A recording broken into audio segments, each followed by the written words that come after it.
서울은 함락됐다. 전차는 남하할 준비를 마쳤다. 그런데 북한군은 이상하게도 사흘 동안 한강을 넘지 않았습니다. 그 사흘이 없었다면 오산도, 대구도, 부산도 존재하지 않았을 겁니다.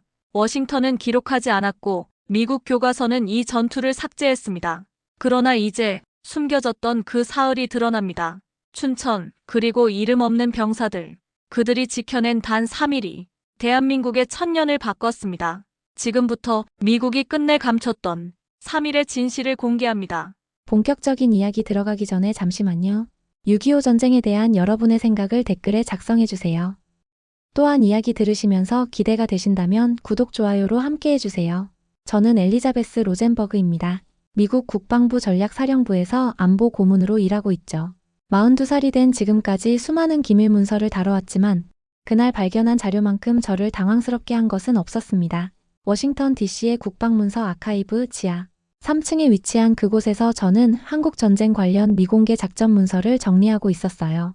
1950년 6월부터 7월까지의 보고서들을 하나씩 넘겨보던 중이었습니다. 형광등 불빛 아래서 노란 종이들을 뒤적이는 소리만 들렸죠. 그런데 이상한 점을 발견했습니다.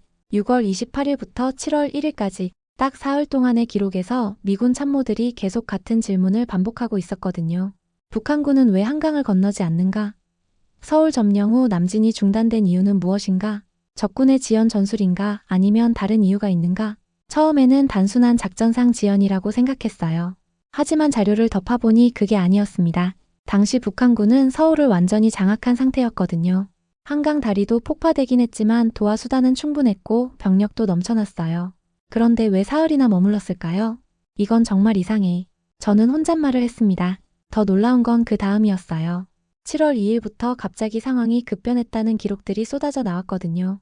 미 24사단이 오산에 투입되고 유엔군이 본격적인 방어선을 구축하기 시작했다는 내용들이요.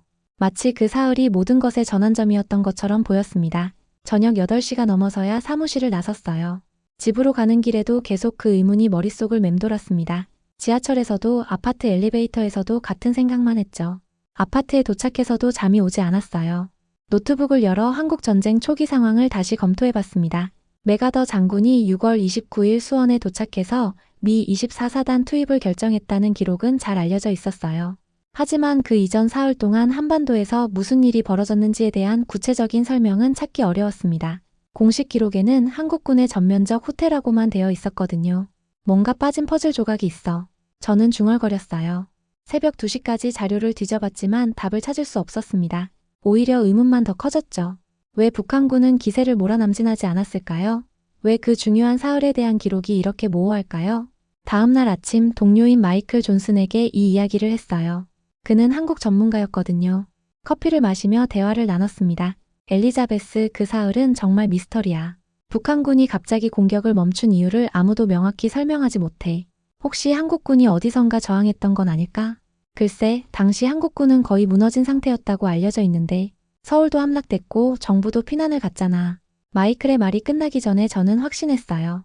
분명히 우리가 놓친 무언가가 있다고요. 그리고 그 답은 한국에 있을 거라고 생각했습니다. 상관에게 한국 출장을 요청했어요. 1950년 한국전쟁 초기 작전 분석을 위한 현지 조사라는 명목으로요. 승인이 떨어지는데 이틀이 걸렸습니다. 부서장은 좀 뜬금없는 주제 같은 데라고 했지만 결국 허락해줬어요. 비행기표를 예약하면서도 가슴이 두근거렸습니다. 42년을 살면서 이렇게 강한 호기심을 느낀 적이 없었거든요.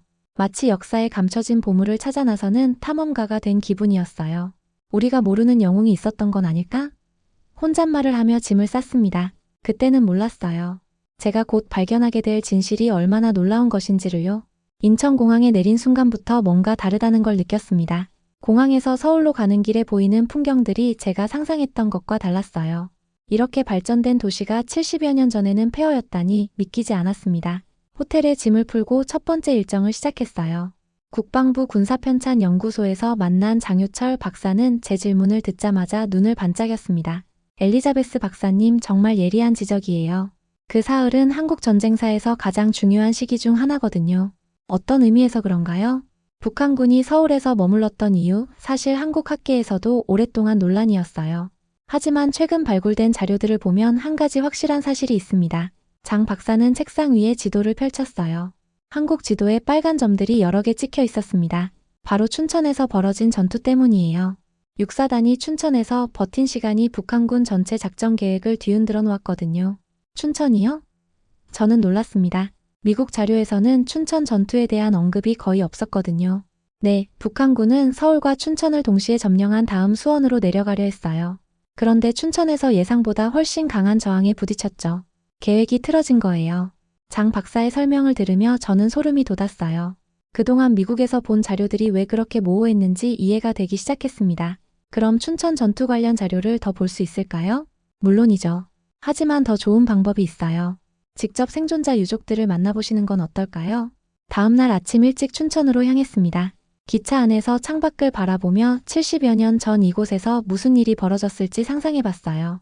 평화로운 농촌 풍경 사이로 흐르는 강물이 그때도 똑같이 흘렀을 텐데 그 위로 총알이 날아다녔다니 실감이 나지 않았습니다. 춘천역에서 김기백 씨를 만났어요. 38살의 역사교사였죠. 그의 할아버지가 육사단 7연대에서 복무했다고 했습니다. 사실 저희 가족은 오랫동안 할아버지가 그냥 도망만 갔다고 생각했어요. 김기백 씨의 목소리에는 씁쓸함이 묻어 있었습니다. 어떤 의미인가요? 할아버지께서 돌아가시기 전에 항상 말씀하셨거든요. 나는 끝까지 싸우지 못했다. 미안하다고요. 그래서 저희는 할아버지가 전쟁 초기에 후퇴하셨다고만 알고 있었어요. 김기백 씨가 안내해준 곳은 옛 육사단 방어진지가 있던 자리였어요. 지금은 공원으로 조성되어 있었지만 곳곳에 당시의 흔적들이 남아 있었습니다. 최근에 발굴된 자료들을 보니까 완전히 달랐어요. 김기백 씨가 말을 이었습니다. 할아버지 부대는 이곳에서 사흘 밤낮으로 북한군 전차부대와 맞서 싸웠거든요. 전차부대와요? 네, 북한군 2사단 전차연대가 춘천으로 밀고 들어왔는데 우리 6사단이 대전차포와 6탄 공격으로 막아낸 거예요. 전차 10여 대를 파괴했다고 해요. 그 순간 저는 전율을 느꼈습니다. 미국 자료에서 봤던 북한군의 예상치 못한 지연이 바로 이것이었구나 싶었어요. 김기백 씨는 할아버지의 동료였던 박명자 할머니를 소개해줬습니다. 80대의 할머니였지만 기억력은 놀라울 정도로 선명했어요. 미군이 오기 전에 우리도 싸우고 있었어. 할머니의 첫 마디였습니다. 어떤 상황이었는지 말씀해 주실 수 있나요? 우리 남편이 6탄 돌격대에 자원했어. 등에 폭탄 메고 전차 밑으로 기어 들어가는 거지. 그때 나이가 20살이었어. 할머니의 눈에 눈물이 고였어요. 하지만 목소리는 단단했습니다. 사흘 동안 잠도 못 자고 싸웠어. 북한군들이 춘천을 넘어가면 서울 뒤쪽까지 포위된다고 했거든. 그래서 죽어도 여기서 막아야 한다고 했지. 그럼 정말 중요한 전투였네요. 미국도 알아야 해. 미군이 오기 전에 우리가 시간을 벌어줬다는 걸 말이야. 할머니의 말을 듣는 순간 저는 가슴이 뜨거워졌어요. 미국 기록에서 빠진 퍼즐 조각을 찾은 기분이었습니다. 그날 저녁 호텔로 돌아와 자료를 정리하면서 생각했어요. 춘천 전투가 없었다면 북한군은 서울에서 지체하지 않고 바로 남진했을 거예요. 그럼 미군이 도착할 시간도 없었겠죠. 미군이 오기 전에 한국군은 이미 반격의 준비를 끝내고 있었다. 저는 노트에 이렇게 적었습니다. 이것이 제가 찾던 진실의 시작이었어요. 춘천에서의 발견이 너무 충격적이어서 밤새 잠을 이루지 못했습니다. 새벽 5시쯤 일어나 노트북을 켜고 미국 본토의 동료들에게 이메일을 보냈어요. 춘천 전투에 대한 더 자세한 자료가 있는지 문의하는 내용이었습니다. 마이클 존슨에게서 답장이 왔어요. 엘리자베스, 네가 찾는 자료가 있을 것 같아. 국가기록보관소 특별보관함에 북한군 작전계획 관련 문서들이 있거든. 한번 확인해 볼게. 그날 오후 장효철 박사와 다시 만났습니다. 그는 제가 요청한 북한군 작전문서 번역본을 가져왔어요. 이걸 보시면 더 놀라실 거예요. 장 박사가 문서를 펼쳤습니다. 북한군 인민군 2사단의 작전명령서였어요. 1950년 6월 25일자로 되어 있었습니다. 문서를 읽어보니 소름이 돋았어요. 1단계 서울 점령, 2단계 춘천 점령, 3단계 서울 춘천 연결선 확보 후 수원 포위. 저는 소리내어 읽었습니다. 바로 그거예요. 북한군은 서울만 점령하면 되는 게 아니었어요. 춘천까지 동시에 장악해야 수원으로 내려갈 수 있었거든요. 그럼 춘천에서 막히면서 전체 계획이 틀어진 거네요? 정확해요. 이 단계가 3일 늦어지면서 북한군 전체 작전이 엉망이 된 거죠. 장 박사는 또 다른 문서를 보여줬어요. 북한군 전선사령부의 급보였습니다. 6월 28일 춘천 방면 진격 지연. 한국군 6사단의 예상외 강력한 저항으로 돌파 불가능. 지원 병력 추가 투입 요청. 이런 기록이 있었다니. 저는 놀라며 중얼거렸습니다. 더 중요한 건 이거예요. 장 박사가 손가락으로 날짜를 가리켰어요. 7월 1일까지 춘천 전투가 계속됐거든요. 그 사이에 미군이 한국에 도착한 거예요. 저는 계산해봤어요. 만약 춘천에서 하루라도 일찍 뚫렸다면 북한군은 서울에서 머물지 않고 바로 수원으로 향했을 거예요. 그럼 미 24사단이 오산에 도착했을 때 이미 포위당했겠죠. 춘천에서 막지 못했다면 수원, 대전, 부산은 존재하지 않았겠네요. 맞아요. 그런데 이상한 점이 있어요. 장 박사의 표정이 어두워졌습니다. 무엇이요? 미국 측 기록에는 춘천 전투에 대한 언급이 거의 없다는 거예요. 분명히 중요한 전투였는데 왜 그럴까요? 그날 저녁 호텔에서 미국 동료들과 화상회의를 했어요. 마이클이 찾아온 자료는 정말 놀라웠습니다. 엘리자베스, 정말 이상한 일이야. 국가기록보관소에서 1950년 6월 말 관련 문서를 찾아봤는데 춘천 관련 보고서들이 대부분 기밀해제에서 제외되어 있어. 무슨 뜻이에요? 다른 전투들은 다 공개됐는데 춘천 전투만 아직도 일부 기밀이라는 거야. 왜 그런지 이유를 모르겠어. 화상회의를 끝내고 저는 혼란스러웠어요. 왜 미국 정부는 춘천 전투를 감추려 하는 걸까요? 한국군이 시간을 벌어준 덕분에 미군이 개입할 수 있었는데 이건 자랑스러운 일 아닌가요? 다음 날 아침 국방부 도서관에서 더 많은 자료를 찾아봤습니다. 그곳에서 충격적인 문서를 발견했어요. 1950년 7월 미 극동군 사령부의 내부 보고서였습니다. 한국군 육사단의 춘천 방어작전은 우리의 예상을 뛰어넘는 성과를 거두었다. 이들의 저항이 없었다면 북한군의 수원 포위는 불가피했을 것이다. 그런데 왜 이런 기록이 공개되지 않았을까요? 제가 장 박사에게 물었어요. 아마도 정치적인 이유겠죠. 미국 입장에서는 한국 전쟁이 미군의 개입으로 승리한 전쟁이라고 알려져야 하니까요. 그 순간 저는 분노를 느꼈습니다. 진실이 왜곡되고 있었거든요. 춘천에서 목숨을 바친 한국군 병사들의 희생이 역사에서 지워지고 있었어요. 서울의 피난민 기록 사진들을 보면서 더욱 가슴이 아팠습니다. 당시 전사자 명단과 대조해보니 20살, 21살의 어린 병사들이 대부분이었어요. 이성우 대위라는 분의 마지막 유서도 발견했습니다. 우리 뒤엔 민간인도 아이들도 있다. 물러설 수 없다. 3일이면 충분합니다. 끝까지 버티겠습니다. 유서를 읽으며 저는 울었어요. 이 젊은 장교가 자신의 3일이 나라의 운명을 바꿀 거라는 걸 알았을까요? 그날 밤 호텔 방에서 창밖을 바라봤어요. 서울의 밤 풍경이 반짝이고 있었습니다. 이 모든 것이 춘천에서 버텨준 사흘 덕분에 가능했다는 생각이 들었어요. 진실을 알려야 해. 저는 다짐했습니다. 더 이상 이 영웅들을 잊혀진 채로 둘 수는 없었어요. 미국이 감춘 진실을 세상에 알려야겠다고 결심했습니다. 다음 날 아침 일찍 다시 춘천으로 향했습니다. 이번에는 단순한 조사가 아니었어요. 당시 전투가 벌어진 정확한 장소들을 직접 확인하고 싶었거든요. 김기백 씨가 안내를 맡아줬습니다. 여기가 옥산포예요. 김기백 씨가 강가 언덕을 가리켰습니다. 할아버지 부대가 마지막까지 버틴 곳이죠. 강물이 굽어 흐르는 그 자리에 선이 70여 년 전 상황이 눈에 그려지는 것 같았어요. 북한군 전차들이 강을 건너오고 한국군이 언덕에서 필사적으로 막아내는 모습이요. 당시 지형을 보면 정말 절망적인 상황이었을 거예요. 저는 중얼거렸습니다. 맞아요. 전차 한 대당 보병 30명 정도가 있었다고 하니까 우리 한 개 연대가 상대할 수 있는 규모가 아니었죠. 김기백 씨는 스마트폰으로 들어온 영상을 보여줬어요. 지역 역사 동아리에서 제작한 춘천 전투 재현 영상이었습니다. 컴퓨터 그래픽으로 만든 것이지만 너무나 생생했어요. 영상 속에서 한국군 병사들이 대전차포를 끌고 언덕을 오르고 있었습니다. 그리고 폭탄을 등에 맨 채 전차를 향해 달려가는 모습도 나왔어요. 영상을 보는 내내 가슴이 먹먹했습니다. 이 영상을 누가 만들었나요? 저희 학교 학생들이요. 할아버지들의 이야기를 듣고 직접 제작했어요. 처음에는 컴퓨터 게임 같다고 생각했는데 증언을 들어보니 정말 이랬더라고요. 그날 오후 박명자 할머니를 다시 만났어요. 이번에는 할머니가 직접 보관하고 있던 남편의 유품들을 보여주셨습니다. 이게 우리 남편이 쓰던 일기장이야. 할머니가 낡은 수첩을 꺼내셨어요. 일기장을 펼쳐보니 또박또박한 글씨로 적힌 마지막 글이 있었습니다. 1950년 6월 28일자였어요. 오늘 드디어 놈들이 왔다. 전차도 많고 병력도 엄청나다. 하지만 우리가 못 막으면 나라가 끝난다. 서울 뒤쪽까지 포위당하면 정말 끝이다. 죽어도 여기서 맞겠다. 일기를 읽으며 저는 눈물이 났어요. 20살 청년이 이렇게 무거운 짐을 혼자 짊어지고 있었다니요. 남편이 돌아가시기 전에 마지막으로 한 말이 있어. 할머니가 말씀하셨습니다. 어떤 말씀이셨나요? 3일은 전쟁이 아니라 생명이었다고 했어. 우리가 3일 버텨서 이 나라가 살았다고. 할머니의 말을 듣는 순간 전율이 일었어요.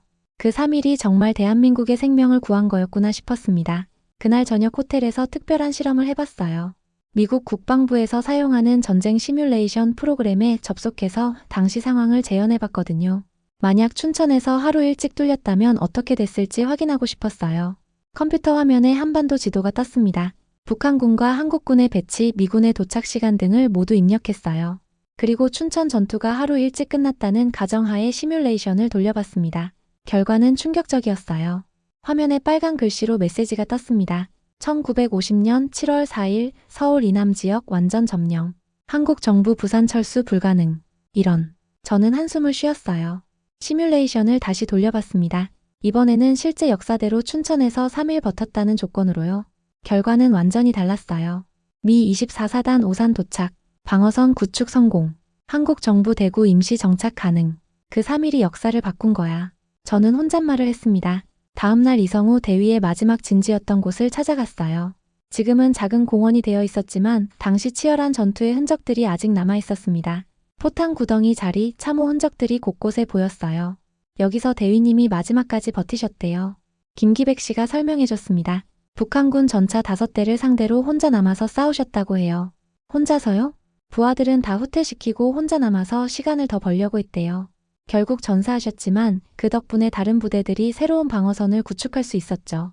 그 자리에 서서 저는 깊이 고개를 숙였어요. 이 젊은 장교의 희생이 없었다면 지금의 대한민국도 없었을 거라는 생각이 들었거든요. 우리 뒤엔 민간인도 아이들도 있다. 물러설 수 없다. 이성우 대위의 유서 내용이 다시 떠올랐어요. 그날 밤 자료를 정리하면서 확신했습니다. 춘천의 3일이 한국 전쟁사에서 가장 중요한 순간이었다고요. 미국도 한국도 제대로 평가하지 못한 기적의 3일이었어요.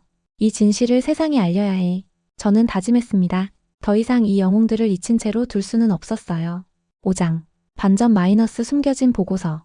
한국에서의 조사를 마치고 미국으로 돌아간 후 저는 완전히 다른 사람이 되어 있었습니다. 춘천에서 본 것들이 머릿속에서 떠나지 않았어요. 사무실에 앉아 있어도 계속 이성우 대위의 유서가 생각났고 박명자 할머니의 말씀이 귓가에 맴돌았습니다. 마이클 존슨이 제 변화를 가장 먼저 알아챘어요. 엘리자베스, 한국에서 뭘 본 거야? 완전히 다른 사람 같은데. 마이클, 우리가 모르는 진실이 있었어. 정말 중요한 진실이. 저는 한국에서 수집한 자료들을 모두 보여줬어요. 춘천 전투 관련 북한군 문서, 생존자 증언, 전사자 명단까지요. 마이클도 놀라더군요. 이런 기록들이 왜 우리 자료에는 없는 거지? 그게 문제야. 분명히 미군도 이 사실을 알고 있었을 텐데. 다음 날부터 저는 본격적인 조사에 들어갔어요. 국가기록보관소에서 1950년 6월 말부터 7월 초까지의 모든 기밀 문서를 신청했습니다. 하지만 대부분 기밀 해제 거부 통보가 왔어요. 왜 70여 년이 지난 문서가 아직도 기밀이죠? 담당자에게 물었습니다. 국가안보상 필요에 의해서입니다. 더 자세한 내용은 말씀드릴 수 없어요. 하지만 저는 포기하지 않았어요. 정보공개법을 통해 정식으로 문서 공개를 요구했습니다. 그리고 이상한 일이 벌어졌어요. 며칠 후 국방부 내부감사실에서 연락이 왔거든요. 로젠버그 박사님, 잠시 면담이 필요합니다. 내부감사실 회의실에서 만난 사람은 윌리엄 데이비스 실장이었어요. 50대 중반의 베테랑 공무원이었습니다. 박사님이 요청하신 문서들 중에 특별한 것들이 있어서 직접 설명드리려고 합니다. 어떤 의미인가요?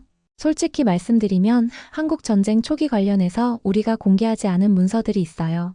정치적으로 민감한 내용들이라서요. 데이비스 실장은 두꺼운 파일을 테이블에 놓았습니다. 이 문서들을 보시면 이해하실 거예요. 하지만 절대 외부 유출은 안 됩니다. 파일을 열어보는 순간 저는 숨이 멎는 줄 알았어요. 첫 번째 문서는 1950년 7월 5일자 미 의회 정보위원회 비공개 보고서였습니다.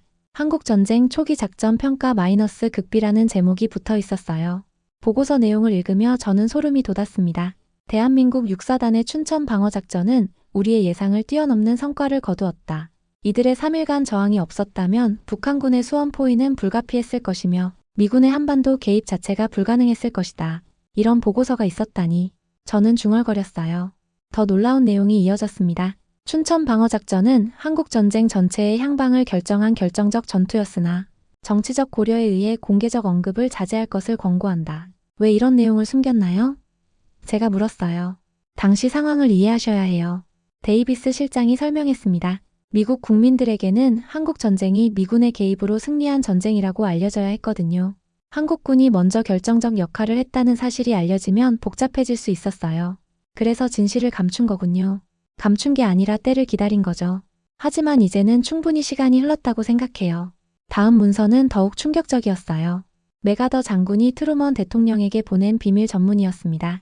각하, 한국군의 춘천 방어는 기적에 가깝습니다. 이들이 3일을 버텨준 덕분에 우리가 개입할 시간을 얻었습니다. 이 나라는 아직 싸울 의지가 있으며 우리가 도울 가치가 있습니다. 메가더 장군도 인정했네요. 그렇죠. 당시 현장에 있던 모든 미군 지휘관들이 한국군의 역할을 높이 평가했어요. 마지막 문서는 미 극동군 사령부의 작전 분석 보고서였습니다. 여기에는 구체적인 수치까지 나와 있었어요. 춘천 방어작전으로 인한 북한군 작전 지연 -72시간, 이로 인해 미 24사단의 오산 배치가 가능했으며 한국 정부의 대구 이전도 성공할 수 있었다. 우리는 당신들의 희생을 잊었어요. 하지만 그건 틀린 일이었습니다. 저는 데이비스 실장에게 말했어요. 맞아요. 그래서 이제라도 진실을 알려야 한다고 생각해요. 박사님이 적임자인 것 같고요. 데이비스 실장은 또 다른 문서를 꺼냈습니다. 1987년에 작성된 미군 참전 용사들의 증언집이었어요. 이건 비공개 증언집이에요. 한국 전쟁에 참전했던 장성들이 은퇴 후에 남긴 증언들이죠. 증언집을 펼쳐보니 놀라운 내용들이 가득했어요. 오헨리 소령의 증언이 특히 인상 깊었습니다. 한강 남쪽에 도착했을 때 우리는 모든 것이 끝났다고 생각했다. 하지만 한국군은 이미 새로운 방어선을 준비하고 있었다. 우리가 고립된 줄 알았지만 그들은 싸울 준비를 마치고 있었다. 미국은 지원했고 한국은 버텼다. 그게 진짜 동맹이다. 증언을 읽으며 저는 울컥했어요. 70여 년 만에 진실이 세상에 나오려 하고 있었거든요. 이 모든 자료를 공개할 수 있나요? 네, 이제는 때가 됐다고 생각해요. 다만 신중하게 접근해주세요. 그날 밤 집에 돌아와서 한국에 있는 김기백 씨에게 전화를 걸었어요. 기백 씨, 정말 놀라운 소식이 있어요. 미국 정부가 공식적으로 춘천 전투의 중요성을 인정한 문서들을 찾았어요. 정말요? 할아버지가 도망간 게 아니라는 게 증명된 건가요? 도망간 게 아니라 나라를 구한 거였어요. 할아버지는 영웅이셨습니다. 전화기 너머로 김기백 씨가 우는 소리가 들렸어요. 저도 모르게 눈물이 났습니다. 미국 정부의 공식 문서를 손에 넣은 후 저는 며칠 동안 어떻게 해야 할지 고민했습니다. 이 진실을 어떤 방식으로 세상에 알려야 할까요? 단순히 학술 논문으로 발표하기에는 너무 중요한 내용이었어요. 결국 언론을 통해 알리기로 결심했습니다. 워싱턴 포스트의 국제부 편집장인 제니퍼 스미스와 오랜 인연이 있었거든요. 그녀에게 연락해서 만남을 요청했어요. 엘리자베스, 무슨 특별한 이야기가 있나 봐. 목소리가 평소와 다른데. 제니퍼, 한국 전쟁에 대해서 우리가 몰랐던 진실이 있어. 정말 중요한 이야기야. 카페에서 만나 모든 자료를 보여줬습니다. 제니퍼의 표정이 점점 진지해졌어요. 이건 정말 대단한 스쿠프네. 하지만 확실해? 정부에서 공식적으로 공개를 허용한 거야? 응, 국방부 내부 감사실에서 직접 승인받았어. 이제는 알려야 할 때라고 판단한 거지. 제니퍼는 며칠 후 편집회의를 거쳐서 연락을 줬어요. 엘리자베스, 일면 톱으로 실을 거야. 제목은 잊혀진 3일로 하자. 기사 작성 과정에서 저는 한국의 김기백 씨와도 계속 연락을 주고받았어요. 그가 제공한 생존자 증언들이 기사에 큰 도움이 됐거든요. 엘리자베스 박사님, 정말 감사해요. 할아버지의 진짜 이야기가 미국 신문에 실린다니 꿈 같아요. 기백 씨 덕분이에요. 기백 씨가 안내해주지 않았다면 진실을 찾을 수 없었을 거예요. 기사가 나가기 전날 밤 저는 잠을 이룰 수 없었어요. 과연 미국 국민들이 이 이야기를 어떻게 받아들일까요? 한국군의 희생을 인정할까요? 다음 날 아침 워싱턴 포스트 일면에 제 기사가 실렸습니다. 기사 반응은 폭발적이었어요. 하루 만에 온라인 조회수가 100만을 넘었고 수많은 댓글들이 달렸습니다. 대부분 긍정적인 반응이었어요. 한국 전쟁에 대해서 이런 사실은 처음 알았다. 왜 학교에서 가르쳐주지 않았을까? 한국군의 희생을 인정해야 한다. 우리가 늦게라도 고마움을 표해야 한다. 하지만 일부 비판적인 목소리도 있었어요. 미국의 역할을 축소하려는 의도 아닌가? 너무 과장된 것 같다. 이런 반응들을 보면서 저는 더 확실한 증거가 필요하다고 생각했어요. 그래서 미 의회에 춘천 전투 재조명을 위한 청문회 개최를 요청했습니다. 의외로 양당 의원들의 반응이 좋았어요.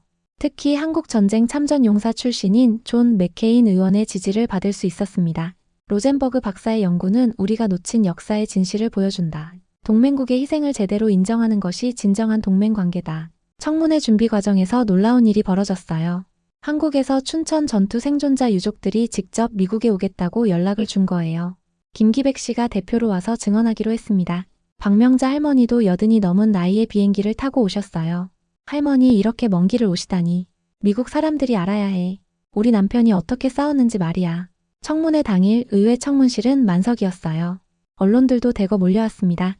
저는 먼저 발견한 자료들을 설명했고 이어서 김기백 씨가 증언했어요. 제 할아버지는 평생 자신을 겁쟁이라고 생각하며 사셨습니다. 하지만 진실은 달랐어요. 할아버지는 나라를 구한 영웅이셨습니다. 김기백 씨의 목소리가 떨렸어요. 청문실이 조용해졌습니다. 박명자 할머니의 증언은 더욱 강렬했어요. 내 남편은 20살에 죽었어. 폭탄을 안고 전차 밑으로 들어갔지. 그때 내가 19이었어. 70년을 혼자 살았지만 후회하지 않아. 남편이 지킨 나라에서 살고 있으니까. 청문실 곳곳에서 눈물을 훔치는 사람들이 보였어요. 저도 눈물을 참을 수 없었습니다. 청문회 후 놀라운 변화가 시작됐어요. 미국의 여러 참전용사 단체들이 춘천 전투 기념 사업을 지지한다고 나선 거예요. 한국계 미국인 단체들도 움직였습니다. 로스앤젤레스에서 춘천 전투 추모 행사를 열기로 했어요. 엘리자베스 박사님 한인회에서 초청하고 싶어요. 강연을 부탁드립니다. 며칠 후 LA 한인회관에서 열린 강연회에는 300여 명이 참석했어요. 대부분 한국 전쟁 세대와 그 자녀들이었습니다. 우리가 미국에 와서 성공할 수 있었던 것도 그분들 덕분이에요. 한 교포 어르신이 말씀하셨어요. 강연 후 한 젊은 한국계 미국인이 다가왔어요. 박사님, 저는 육군 장교로 복무하고 있어요. 할아버지가 한국 전쟁에 참전하셨는데 이런 이야기는 처음 들었어요. 정말 자랑스러워요. 그 순간 저는 깨달았어요. 이 일이 단순히 역사적 사실을 밝히는 것을 넘어서서 사람들의 마음을 움직이고 있다는 걸요. 그날 밤 호텔에서 한국에 있는 김기백 씨에게 전화를 걸었어요. 기백 씨, 미국에서 큰 변화가 일어나고 있어요. 사람들이 춘천 전투에 대해서 알기 시작했어요. 정말요? 할아버지가 천국에서 기뻐하고 계실 거예요. 그리고 하나 더 좋은 소식이 있어요. PBS에서 춘천 전투 다큐멘터리를 제작하고 싶다고 연락이 왔어요. 와, 정말 대단해요. 전화를 끊고 창밖을 바라봤어요. LA의 밤 풍경이 반짝이고 있었습니다. 그 빛들 사이로 70여 년 전 춘천의 별들이 보이는 것 같았어요. 그날 당신들이 막지 않았다면 이 모든 것도 없었겠죠. 저는 중얼거렸습니다. PBS 다큐멘터리 제작 소식이 알려지자 예상치 못한 일들이 연달아 벌어졌습니다. 가장 놀라운 것은 한국계 미국인 청년 하나가 저에게 연락을 해온 일이었어요. 로젠버그 박사님, 저는 데이비드 김이라고 합니다. 웨스트포인트에서 ROTC 교육을 받고 있어요. 안녕하세요, 데이비드. 무슨 일로 연락을 주셨나요? 할아버지가 한국전쟁 참전 용사세요. 그런데 박사님 기사를 보고 나서 할아버지와 긴 대화를 나눴거든요. 그분도 춘천 근처에서 싸우셨대요. 데이비드의 이야기를 들으며 저는 소름이 돋았어요. 그의 할아버지는 미 24사단 소속으로 오산에 도착한 첫 번째 미군 부대원이었거든요. 할아버지가 그러시는데 한국에 도착했을 때 한국군들이 이미 방어선을 구축해놓고 있었대요. 그때까지는 한국군이 다 도망갔다고 생각했는데 아니었다고 하시더라고요. 정말요? 네, 그리고 춘천에서 온 한국군 병사들이 정말 용감했다고 하셨어요. 그분들이 시간을 벌어줘서 우리가 도착할 수 있었다고요. 데이비드는 놀라운 제안을 했어요. 박사님, 제가 한국에 가서 직접 춘천을 보고 싶어요. 그리고 할아버지 대신 감사 인사를 드리고 싶습니다. 며칠 후 데이비드와 함께 한국으로 향했어요. 이번에는 단순한 조사 여행이 아니었습니다. 두 나라 젊은이들이 만나는 특별한 여행이었거든요. 김기백 씨는 데이비드를 보자마자 환하게 웃었어요. 와, 정말 한국 사람 같이 생겼네요. 안녕하세요. 저도 한국어 조금 할 수 있어요. 데이비드가 어색한 발음으로 인사했습니다. 세 사람이 함께 춘천으로 향하는 기차 안에서 특별한 대화가 이어졌어요. 데이비드, 할아버지가 이곳에서 뭘 느꼈을지 상상이 되나요? 글쎄요. 아마 무서웠을 것 같아요. 그런데 동시에 한국군들을 보고 용기를 얻었을 것 같기도 하고요. 춘천에 도착해서 옛 6사단 방어진지를 다시 찾았어요. 이번에는 박명자 할머니도 함께했습니다. 할머니는 데이비드를 보자 손을 꼭 잡으셨어요. 고맙다, 정말 고맙다. 내 할아버지가 와줘서 우리나라가 살았어. 데이비드는 할머니의 손을 잡고 고개를 숙였어요. 할머니, 저희 할아버지가 전해달라고 하신 말씀이 있어요. 한국군이 먼저 싸워줘서 고맙다고 진짜 용감한 군인들이었다고 하셨어요. 그 순간 모든 사람이 울었어요. 70여 년의 시간을 뛰어넘어 두 할아버지가 만나는 것 같았거든요. 그날 오후 춘천 시내 한 카페에서 놀라운 장면을 목격했어요. 지역 고등학생들이 모여서 춘천 전투 관련 자료를 조사하고 있었거든요. 엘리자베스 박사님이다. 한 학생이 저를 알아봤어요. 안녕하세요. 뭘 하고 있나요? 저희가 춘천 전투 모형을 만들고 있어요. 학교 축제에서 전시할 거예요. 학생들이 만든 모형을 보니 정말 정교했어요. 당시 지형과 군 배치까지 고려해서 만들었더라고요. 누가 가르쳐줬나요? 김기백 선생님이요. 그리고 박사님 기사도 많이 참고했어요. 김기백 씨가 자랑스럽게 웃었어요. 학생들이 자발적으로 시작한 프로젝트예요. 처음에는 컴퓨터 게임처럼 생각했는데 조사하면서 진짜 역사라는 걸 깨달았대요. 그중 한 학생이 데이비드에게 다가왔어요. 형, 미국 사람이에요? 응, 맞아. 너희가 만든 모형 정말 멋있다. 우와, 영어 잘한다. 형도 군인이에요? 아직 사관학교생도야. 졸업하면 장교가 될 거야. 학생들이 데이비드를 둘러싸고 이런저런 질문을 했어요. 그 모습을 보며 저는 뭉클했습니다. 국경을 넘어선 우정이 싹트고 있었거든요. 그날 저녁 춘천시에서 특별한 행사를 준비해줬어요. 시청 대회의실에서 열린 춘천 전투 재조명 시민 간담회였습니다. 시장님이 직접 나와서 인사말을 해주셨어요. 오늘 이 자리는 우리가 잊고 있던 영웅들을 기억하는 뜻깊은 자리입니다. 특히 미국에서 오신 로젠버그 박사님과 데이비드 김생도님께 깊은 감사를 드립니다. 간담회에서 놀라운 소식을 들었어요. 춘천시에서 3일의 진실기념관을 건립하기로 결정했다는 거였어요. 내년 6월에 개관할 예정입니다. 박사님께서 발굴해주신 자료들을 전시할 거예요. 정말요? 너무 기쁘네요. 더 놀라운 것은 미국에서도 움직임이 있다는 소식이었어요. 한국계 미국인 단체에서 워싱턴 DC에 춘천 전투 기념비를 세우자는 운동을 시작했거든요. 데이비드, 내가 돌아가서 이 이야기를 더 많은 사람들에게 해줄 수 있을까? 물론이죠. 웨스트 포인트에서 발표도 하고 SNS로도 알릴 거예요. 그날 밤 호텔에서 데이비드와 긴 대화를 나눴어요. 박사님, 이번 여행이 제 인생을 바꾼 것 같아요. 어떤 의미에서? 지금까지는 그냥 군인이 되는 게 목표였는데 이제는 진짜 의미를 알 것 같아요. 동맹이 뭔지 희생이 뭔지 배웠어요. 데이비드, 내가 미래의 한미 동맹을 이끌어갈 리더가 될 거야. 다음 날 김기백 씨의 학교를 방문했어요. 학생들 앞에서 특별 강연을 하기로 했거든요. 강의실에 들어서니 학생들이 박수로 맞아줬어요. 그중 한 학생이 일어서서 질문했습니다. 박사님, 저희도 춘천 전투 같은 일을 할 수 있을까요? 무슨 뜻이니? 나라를 지키는 일 말이에요. 저도 군인이 되고 싶어요. 그 학생의 눈이 반짝였어요. 그 모습을 보며 저는 확신했습니다. 춘천의 정신이 새로운 세대에게 이어지고 있다는 걸요. 강연이 끝나고 한 학생이 편지를 건네줬어요. 박사님께 드리고 싶어서 썼어요. 편지를 읽어보니 이런 내용이었어요. 박사님 덕분에 우리 할아버지들이 얼마나 위대한 분들인지 알게 됐어요. 저도 그분들처럼 용감한 사람이 되고 싶어요. 이게 우리가 지켜낸 민주주의구나 하는 생각이 들어요. 편지를 읽으며 눈물이 났습니다. 그 학생의 마지막 문장이 특히 가슴에 와닿았어요. 그분들의 3일이 제 인생을 바꿨습니다. 8장. 결말 마이너스 기억과 약속.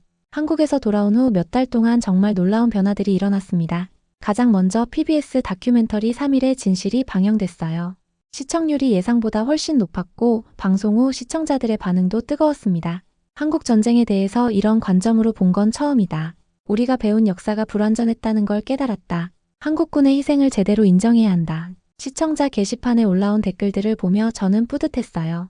진실이 사람들의 마음에 닿고 있었거든요. 더 놀라운 소식은 교육부에서 왔어요. 고등학교 미국사 교과서에 춘천 전투 관련 내용을 추가하기로 결정했다는 거였어요. 로젠버그 박사님의 연구가 교육과정에 반영될 예정입니다. 내년부터 미국 학생들이 춘천 전투에 대해서 배우게 될 거예요. 교육부 담당자의 말을 듣는 순간 가슴이 벅찼습니다. 박명자 할머니의 바람이 이뤄지는 순간이었어요. 미국도 알아야 한다고 하신 그 말씀이요. 그런데 정말 꿈같은 일이 기다리고 있었어요. 한국 정부에서 저를 6월 25일 한국전쟁 기념일 행사에 초청한다는 연락이 온 거예요. 박사님께서 기조연설을 해주셨으면 합니다. 저에게 그런 영광을 주시다니 정말 감사합니다. 6월 20일 다시 한국 땅을 밟았어요. 이번에는 완전히 다른 기분이었습니다. 진실을 찾으러 온 탐험가가 아니라 약속을 지키러 온 친구 같은 기분이었거든요. 김기백 씨가 공항에 마중 나와 있었어요. 그런데 옆에 낯선 청년이 서 있더라고요. 박사님, 소개할 사람이 있어요. 제 제자 김영배예요. 안녕하세요, 박사님. 정말 만나 뵙고 싶었어요. 김영배는 고등학교 3학년이었어요. 춘천 전투 이야기를 듣고 ROTC에 지원하기로 결심했다고 했습니다. 박사님 덕분에 진짜 영웅이 누군지 알게 됐어요. 저도 그분들처럼 되고 싶어요. 영배야, 네가 바로 그분들이 지키려 했던 미래구나. 서울에 도착해서 놀라운 광경을 목격했어요. 지하철역 곳곳에 춘천 전투 포스터가 붙어 있었거든요. 잊혀진 3일 기억해야 할 영웅들이라는 문구와 함께요. 와, 이렇게까지 알려졌다니. 박사님이 시작해주신 일이에요. 김기백 씨가 자랑스럽게 말했어요. 6월 23일 춘천에 새로 문을 연 3일의 진실기념관을 방문했어요. 개관 첫 주임에도 불구하고 관람객들이 줄을 서 있었습니다. 기념관에 들어서는 순간 저는 숨이 멎는 줄 알았어요. 제가 발굴한 자료들이 전시되어 있었는데 정말 감동적으로 구성되어 있었거든요. 첫 번째 전시실에는 북한군의 작전 계획과 춘천의 전략적 중요성이 설명되어 있었어요. 두 번째 전시실에는 당시 참전했던 병사들의 유품과 증언이 전시되어 있었고요. 가장 인상 깊었던 것은 마지막 전시실이었어요. 거기에는 이성우 대위의 유서가 큼직하게 걸려 있었습니다. 우리 뒤엔 민간인도 아이들도 있다. 물러설 수 없다. 3일이면 충분합니다. 끝까지 버티겠습니다. 유서 앞에서 한 어머니가 아이에게 설명해주고 있었어요. 이분들이 3일 동안 버텨줘서 우리나라가 살아났단다. 엄마, 3일이 그렇게 중요해? 응, 그 3일이 우리나라의 천년을 바꾼 거야. 그 대화를 들으며 저는 울컥했어요. 박명자 할머니의 말씀이 떠올랐거든요. 3일은 전쟁이 아니라 생명이었다는 그 말씀이요. 기념관 방명록에 글을 남겼어요. 이곳에서 벌어진 3일의 기적을 세상에 알릴 수 있어서 영광이었습니다. 당신들의 희생을 영원히 기억하겠습니다. 6월 25일 드디어 기념식 날이 왔어요. 국립현충원에서 열린 한국전쟁 73주년 기념식에 참석했습니다. 무대에 올라 마이크 앞에 섰을 때 수만 명의 시민들이 저를 바라보고 있었어요. 그 중에는 김기백 씨, 박명자 할머니, 김영배도 있었습니다. 존경하는 국민 여러분, 저는 오늘 여러분께 이야기하고 싶은 3일이 있습니다. 제 연설은 이렇게 시작됐어요. 1950년 6월 28일부터 3일 동안 춘천에서 벌어진 일은 단순한 전투가 아니었습니다. 그것은 한나라의 운명을 결정한 기적이었어요. 연설을 하는 동안 관중들이 조용히 들어주었어요.